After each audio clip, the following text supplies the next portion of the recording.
سورة الأعلى.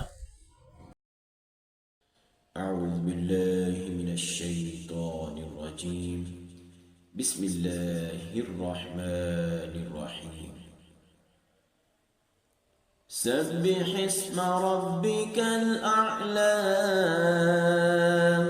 الذي خلق فسوى والذي قدر فهدى والذي أخرج المرعى فجعله غثاء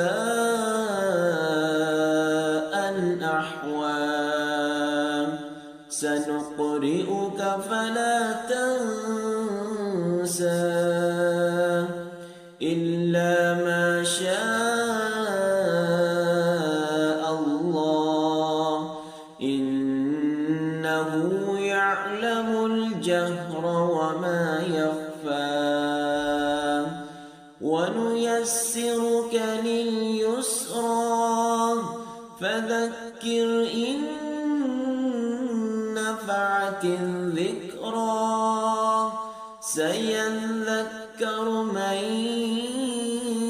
يخشى ويتجنبها الأشقى الذي يصلى النار الكبرى ثم لا يموت فيها ولا يحيا قد أفلح من تزكى وذكر اسم ربه فصلى بل تؤثرون الحياة الدنيا والآخرة خير وأبقى إن هذا لفي الصحف الأولى صحف إبراهيم وموسى.